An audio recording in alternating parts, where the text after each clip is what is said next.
오늘도 레전드 채널을 방문해주셔서 대단히 감사합니다. 시원통쾌 감동눈물 레전드 사연 바로 시작하겠습니다. 안녕하세요. 저는 귀여운 남자입니다. 저에게는 유치원 때부터 아주 친하게 지낸 중마고 녀석이 있었어요. 유치원 때 저는 힘이 매우 약하고 왜소해서 친구가 별로 없었어요. 그때 저의 유일한 친구가 그 중마고 녀석이었습니다. 그 녀석과는 초등학교, 중학교도 같이 나와서 정말 친했습니다. 학교 끝나면 저희 집에서 가서 친구와 게임하고 놀이터에서 얼음땡이랑 모래성 놀이를 하면서 둘도 없는 정말 가족보다 더 가족 같은 친구로 지냈어요. 그런데 친구에게는 문제가 하나 있었습니다. 거짓말을 너무나 잘 치는 거였어요. 사람들을 웃긴다는 명목으로 거짓말을 농담삼아 하는데 저는 친구가 거짓말을 칠 때마다 깜빡 속아 넘어갔어요. 친구는 야, 너 그 이야기 들었어? 김선아가 너 완전 좋아해서 고백하려고 준비하고 있다는데 이거 완전 비밀이다. 솔직히 너가 남자라면 너 좋아하는 여자가 너한테 고백하기 전에 너가 먼저 고백해야 하는 거 아니야? 내가 도와줄게 하면서 말했어요. 저는 전교에서 이쁘기로 소문난 그 여자애가 날 좋아한다고? 믿겨지지 않았지만 친한 친구의 말이었으니 철석같이 믿고 용기를 내 그 친구에게 고백을 했습니다.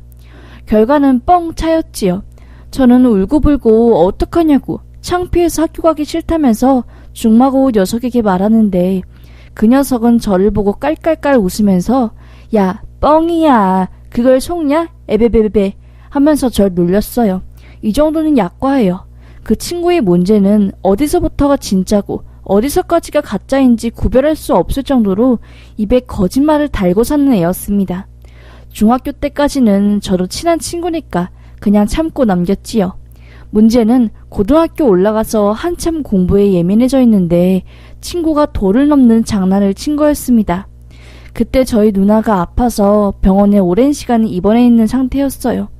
저도 누나 때문에 매일 우울하고 힘든 상황이었거든요. 그런데 친구가 쉬는 시간에 허겁지겁 저를 찾아오더니 야, 너네 누나 지금 위급하대. 너 핸드폰 집에 두고 갔다고 너네 엄마가 나한테 전화 왔어. 빨리 가방 챙기고 병원 가봐. 지금 빨리 라고 하는 겁니다. 저는 깜짝 놀라서 그게 진짜냐고 너 거짓말이면 나 너랑 영영 안 볼 거라면서 으름장을 냈지요. 친구는 진짜 거짓말 아니야. 나 좀 믿으라고 하더라고요. 그렇게 저는 친구를 믿고 가방을 싸서 바로 집으로 갔습니다. 헐레벌떡 집에 도착하자 엄마가 태연하게 차를 마시면서 왜 지금 집에 왔니? 학교 끝날 시간 아닌데? 라고 하는 겁니다. 저는 엄마가 태식이한테 전화한 거 아니야? 누나 아프다고 빨리 집에 와서 같이 병원 가자고 했다는데? 라고 하자 엄마는 그게 무슨 소리니? 무슨 말도 안 되는 소리를 하고 있어? 태식이가 그랬다고? 엄마는 태식이한테 그런 소리 한 적 없는데? 누나 괜찮으니까 빨리 다시 학교 가! 라는 겁니다. 저는 그때 열이 확 받아서 다시 학교로 가서 태식이 얼굴에 주먹을 날렸습니다. 니놈이 사람이냐? 아픈 우리 누나 가지고 거짓말로 장난치면 재밌어? 내가 그렇게 웃을 것 같아? 정도가 있지. 솔직히 말하면 너 내 사물함에 있는 돈 몰래 빼가는 거 나 알고 있었는데 친구니까 중마 고우니까 내가 눈 감고 넘겼어. 너가 평소에 치는 거짓말들 다 그냥 속아 넘어가는 척 했는데 내가 계속 받아주니까 바보 같았나 보구나. 너가 정말 정도를 모르네. 됐다. 나 이제 너랑 친구하기 싫으니까 다시는 연락하지 말고 아는 척 하지 말아라. 알겠어? 하면서 고래고래 솔레질렀습니다. 태식이는 오히려 저보고 왜 이렇게 예민해? 장난칠 수도 있지. 그걸 속는 너가 바보 아니야?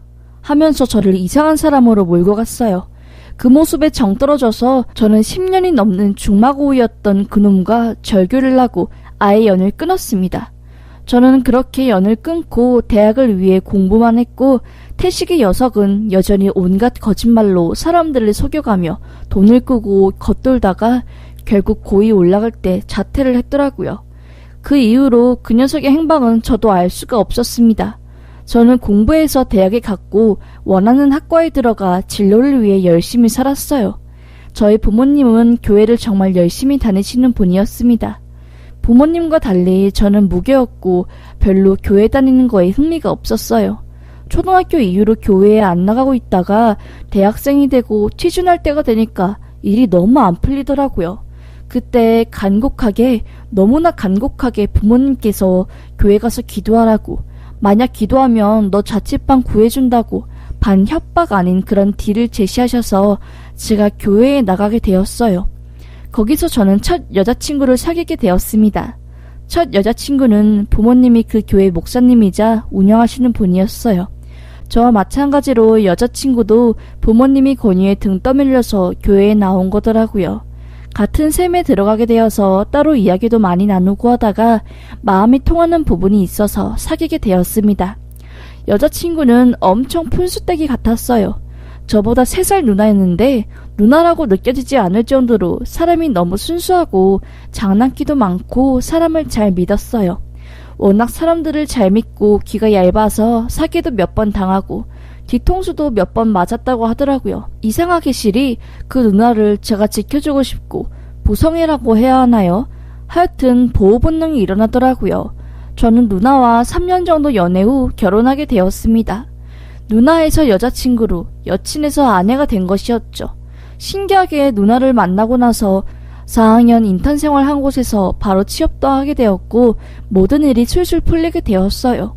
저는 누나가 내 인생의 귀인이라고 생각했습니다.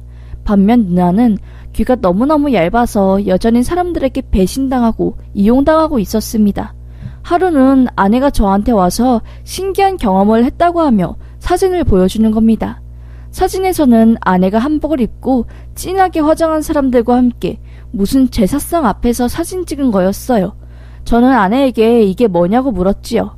그러자 아내는 지하철에서 나오고 있는데 어떤 여자들이 본인을 붙잡고 너무 선하게 생겼다고, 그런데 남편분 기가 약해서 급하게 아픈 일이 생길 것 같다며 자기에게 말을 걸었답니다.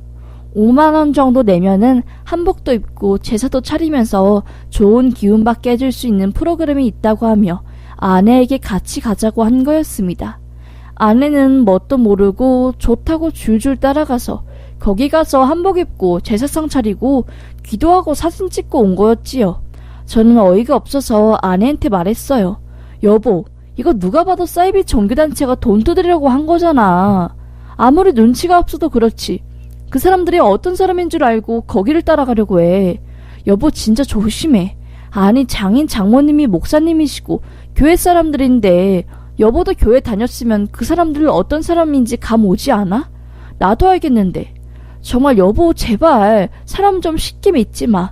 그러다가 큰일 나. 하면서 엄청 화를 냈어요. 왜 이렇게 사람이 바보 같은지 엄청 답답하더라고요. 아내는 미안하다고 다 알면서도 그냥 거절할 수가 없어서 따라갈 수밖에 없었다고 하는데 에휴, 그냥 저는 속으로 삭히고 말했지요. 잘 거절할 줄 모르는 아내는 길 가다가 소위 앵벌이라고 칭하는 애들이 구걸하고 있으면 본인 지갑에 있는 돈을 탈탈 털어서라도 전부 주거나 하는 사람이라 천성이 나쁜 게 아니란 걸 알았기에 그냥 넘어갔지요. 그렇게 하루하루를 보내고 있던 중 갑자기 예전에 중마고우였던 그 거짓말쟁이 태식이한테 갑자기 연락이 온 겁니다. 어찌저찌 페이스북으로 제 연락처를 알아낸 모양이더라고요. 저는 태식이의 전화를 받자마자 깜짝 놀랐어요. 어쩐 일로 너가 전화를 했냐? 우리 연락 안 한 지 거의 10년도 넘은 것 같은데 왜 전화했어? 라고 하자 갑자기 태식이가 제 목소리를 듣자마자 엉엉 울면서 미안하다고 사죄를 하더라고요. 자기가 어릴 때 사람들 관심 받고 싶고 그래서 거짓말을 치고 가장 친한 너한테 분수도 없이 거짓말로 상처 줘서 미안하다고 하며 사과를 하는 겁니다. 저는 너무 갑작스러워서 갑자기 왜 그래? 무슨 일인데? 사과는 받겠다만 갑자기 이렇게 연락하는 게 좀 당황스럽네. 라고 하자 태식이는 뜸을 들이더니 다름이 아니라 나 결혼했어. 근데 우리 와이프가 암이라 말기라서 돈 들어갈 일이 너무 많은데 실례인 거 아는데 와이프 수술비가 너무 부족하다. 신카 대출에 마통까지 들었는데도 감당이 안 돼. 딱 1,000만 원만 빌려줄 수 있냐? 딱 제발 여유 생기면 바로 갚을게 라고 하는 겁니다. 저는 속으로 그럼 그렇지. 네가 갑자기 전화해서 사과할 리가 없지 하면서 혀를 끌끌 찼습니다. 그런데 정말 서럽게 우는 태식이의 목소리를 들으니 그냥 넘어갈 수가 없더라고요. 그래도 유치원 때부터 정말 주변 사람들이 다 알만한 중마고우였고 제 유년 시절에 관한 추억은 다 태식이와 관련이 있었으니 모른 체 할 수 없었어요. 그렇게 저는 그냥 안 받을 심정으로 태식이한테 돈을 보내주었습니다. 저도 아내를 혼낼 만한 입장이 아니게 된 거였지요. 그렇게 태식이한테 돈을 보내주고 난 뒤 한 일주일이 지났나? 갑자기 태식이가 할 말이 있다면서 저를 만나고 싶다고 하는 겁니다. 저는 무슨 일이냐고 하면서 커피숍에서 태식이를 만났지요. 그러자 태식이는 친구야, 진짜 고맙다. 그런데 아내가 갑자기 쇼크가 와서 또 수술에 들어가야 할 일이 생겨서 지금 병원비가 너무 밀려있어. 집세도 못 내고 밥 사 먹을 돈도 없어서 진짜 미안한데 진짜 꼭 갚을게.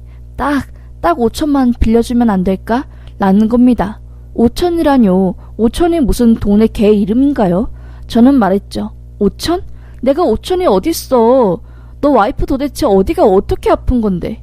나 대학병원에 암센터 근무하고 있는 교수님 알고 있으니까 너 와이프 입원한 병원이랑 병명이랑 해서 좀 알려줘봐.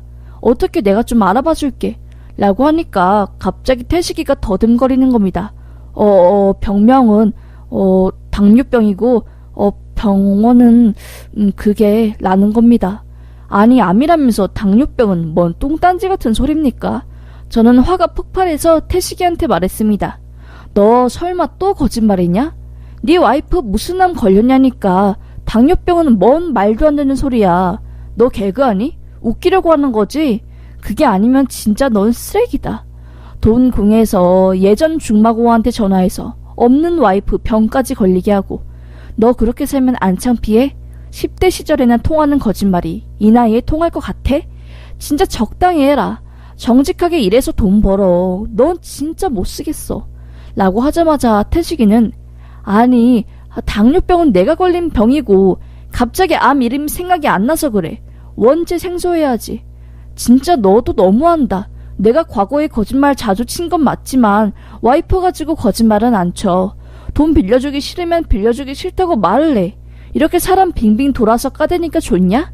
사람 돈 궁하다고 함부로 의심하고 거짓말쟁이 만들면 좋냐고.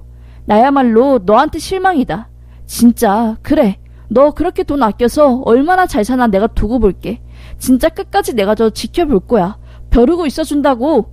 에이 안 빌리고 말지. 그까지 5천 퇴퇴 하면서 되려 저한테 화를 내고 집 분에 못 이겨 소리 지르고 나가더라고요. 나 참 진짜 어이가 없어서 똥 밟았구나. 밟아도 단디 밟았구나 싶었습니다. 너무 어이가 없어서 와이프한테 말하려고 했는데 제가 돈 1,000만 원 빌려줬다고 하면 또 무슨 이야기를 들을지 몰라 그냥 속으로 삭히고 말았어요. 그동안 와이프 귀 얇다고 사람들한테 잘 속는다고 하면서 잔소리했던 저인데 제가 사기당했다는 걸 말하면 체면이 말이 아닐 것 같아서 숨긴 거였지요. 그렇게 그 이후로 저는 야근 때문에 집에 늦게 들어가고 한참을 이래저래 스트레스에 시달렸습니다. 태식이 녀석 돈 빌려준 것도 스트레스였고 새로 전임한 상사가 제가 싫었는지 계속 괴롭히고 은근히 무시하는 게 느껴져서 스트레스가 이만저만이 아니었거든요. 집에 들어갈 때면 녹초가 되어서 와이프랑 말도 못하고 잠에 들기 바빴습니다. 요 몇 주간 와이프 얼굴 안색이 급격하게 안 좋아지고 활발하고 말 많던 아내가 저만 보면 싸늘해지는 게 느껴졌지만 알면서도 저는 회사 일로 정말 머리털이 다 뽑힐 정도로 여유가 없었기에 조금만 여유 생기면 대화해야겠다 하고 잠에 들고 미루기 바빴어요. 그러다가 세상에 일이 터진 겁니다. 근무를 하다가 스트레스 때문에 위험이 재발하고 속이 너무 쓰린 겁니다. 도저히 이 상태로 근무하다가 쓰러질 것 같아서 반차를 내고 병원에 가서 수액을 맞은 뒤 집에 일찍 들어갔어요. 그런데 집에 갔는데 와이프가 없는 겁니다. 이직 준비하느라 집에서 쉬고 있던 아내였거든요. 전화도 안 받고 어디 갈 곳도 없는 여자가 집에 없으니 괜히 불안해지더라고요. 모처럼 일찍 퇴근해서 그동안 와이프한테 섭섭하게 한 것도 사과할 겸 맛있는 음식도 먹으려고 했는데 안 보이니까 걱정이 되더라고요. 장모님이랑 장인어른이 계시는 교회에 일 도우러 갔나? 하고 아내가 다니는 교회에 갔습니다. 유치부랑 사랑샘, 푸른샘 방에도 아내는 보이지 않았어요. 장모님께서 지하에서 올라오고 계시길래 물어보았습니다. 장모님, 혹시 아내 못 보셨어요? 아내가 전화도 안 받고 집에도 없네요. 저 반찬에서 모처럼 맛있는 거 먹이려고 했는데 라고 했습니다. 그러자 장모님은 딸이? 글쎄 못 봤는데 오늘 도통 연락도 없고 어디 갔지? 아차차차 맞다. 아까 수희가 딸이 5층으로 올라간 모습 봤다는데 그게 정확히 딸인지 모르겠네. 한번 찾아봐. 뭐 어디 산책 갔거나 했겠지. 너무 걱정 말고. 아 그리고 이번 주 주일에 좀 일찍 나와서 유치부 간식 준비하는 것도 좀 도우고 라는 겁니다. 저는 알겠습니다 하고 바로 5층으로 올라갔어요. 5층에는 아무도 없었습니다. 피아노가 있는 방에서 피아노 연습하고 있는 사람들을 제외하거든요. 저는 이상한 느낌의 옥상으로 올라갔어요. 그런데 옥상에서 정말 믿지 못할 광경이 펼쳐진 겁니다. 옥상에는 땡종머리를 하고 있는 회색깔 스님들이 입을 법한 바지를 입은 남자가 우통을 까고 절을 하고 있고 아내는 그 옆에서 손을 싹싹 빼고 있는 겁니다. 은색깔 돗자리 위에 마른 오징어 3마리랑 배 사과 대추가 있었고 땡중은 절을 한 뒤 껑충껑충 뛰면서 바람둥이 신이여 쏙 꺼져라 하면서 생쇼를 하고 있더라고요. 저는 그 모습을 보고 너무나 화가 나서 이게 뭐하는 짓이야 하면서 소리를 질렀습니다. 제 목소리에 화들짝 놀란 아내는 토끼 같은 눈을 하면서 말하더라고요. 당신이 어떻게 알고 여길 왔어? 하는 겁니다. 저는 너무 화가 나서 어떻게 알긴 뭘 어떻게 와. 반찬 내고 집에 왔는데 당신이 연락도 안 받고 집에도 없으니까 교회에 있나 해서 온 거지. 지금 뭐 하는 짓이야? 교회 옥상에서 저 땡중이랑 뭐 하는 거냐고 라고 하니까 갑자기 아내가 아니 그게 아니라 하면서 우물쭈물 거리는 겁니다. 저는 아내를 밀치고 구석으로 도망간 땡중을 잡으러 갔어요. 등을 돌리고 있는 땡중 어깨를 잡으며 확 돌렸습니다. 저는 그 땡중 얼굴을 보자마자 너무 깜짝 놀랐습니다.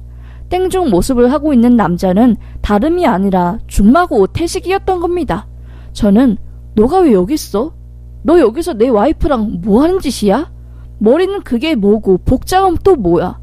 너 설마 또 사람 속이려고 했니? 라며 소리치는데 자세히 보니 태식이의 머리에 살색으로 무언가 갈라져 있는 겁니다. 저는 설마 아닐 거야 하고 태식이 머리통을 잡아 떼는 순간 살색깔 실리콘이 쩍 벗겨지면서 마치 두피 전체를 벗기듯이 태식이의 실리콘 머리 가죽이 뜯겨지면서 본래 태식이의 머리카락이 나온 겁니다. 너무 황당하고 어처구니가 없었어요. 이 상황이 도저히 이해가 안 돼서 저는 고래고래 소리 지르며 바른 대로 말하라고 아니면 전부 다 싹 다 경찰서에 끌고 간다고 하니 그제서야 진실을 말하더라고요. 알고 보니 태식이는 제 와이프에게 돈을 뜯기 위해 스님으로 가장해서 저 몰래 접근한 거였습니다. 아내에게 접근해서 지금 네 남편 다른 여자랑 바람났다고 하면서 말도 안 되는 거짓말을 친 거죠. 태식이는 제 어릴 때의 모든 걸 알고 있으니 제 과거를 말하면서 와이프에게 신빙성을 증명했고요. 원래 귀가 얇았던 와이프는 요 몇 주간 제가 표정도 어둡고 야근하느라 밤늦게 집에 들어오니 시기가 딱 맞아떨어져서 완전 저는 바람나서 집에도 늦게 들어오고 와이프한테도 소홀한 남자가 되었던 것이었죠. 태식이는 자기가 스님이라서 돈 1,000만 원만 주면 네 남편 바람기를 없애줄 수 있다며 금전을 요구한 거고 와이프는 돈 500을 선입금 한 상태였습니다. 제사 지낼 옥상이 필요하다면서 와이프에게 장소를 요구했고 와이프는 장모님이 운영하시는 교회 옥상에 그 스님, 그러니까 태식이를 부른 거였어요. 진짜 가지가지 한 거였지요. 교회 들어올 때는 모자를 푹 눌러쓰고 옷도 다른 걸로 입고 와서 아무도 스님인 걸 눈치채지 못하고 옥상에 올라가서 스님 옷으로 갈아입고 그 말도 안 되는 짓거리를 했나 봅니다. 듣고 나니 진짜 어처구니가 없어서 태식이는 얼마나 철저한지 아주 분장실에 가서 실리콘으로 치 대머리 분장도 받았더라고요. 정말 어처구니가 없었습니다. 저는 불같이 화를 내며 태식이한테 주먹을 날렸어요. 당장 내가 빌려준 돈 1,000만 원이랑 우리 와이프가 준 돈 500 입금 안 하면 경찰에 싹 다 신고하고 사기죄로 콩밥 먹이게 해주겠다며 으름장을 내니 돈 없다면서 박박 우기다가 제가 주먹을 날리니까 그제서야 살려달라며 빌빌 빌다가 돈을 입금하더라고요. 정말 악질이다 싶었습니다. 저는 아내한테도 말을 했어요. 아니 당연히 그런 이상한 사람이 접근을 하면은 남편한테 먼저 말을 해야지. 말도 안 되는 거짓말에 깜빡 속는 게 어딨냐고. 해도 이건 아니지 않냐며 저는 화를 냈습니다. 도저히 저 혼자 해결할 일이 아닌 것 같아서 결국 장인 장모님께도 말씀드렸고요. 아내는 부모님에게 호되게 혼나고 나서야 그동안 본인이 사람들을 너무 쉽게 믿고 그랬다는 것을 인정하고 저에게 싹싹 빌고 용서를 구했네요. 저는 한동안 충격에 벗어나지 못해 허우적대다가 겨우 정신을 차리고 이렇게 글을 씁니다. 살다 보니 별일이 다 있네요. 정말 귀 얇은 우리 와이프 어쩜 좋을까요? 못난 친구를 둔 제 잘못도 있겠지요. 다 제가 감당해야 할 일인 것 같습니다. 여튼 제 이야기를 들어주셔서 감사합니다.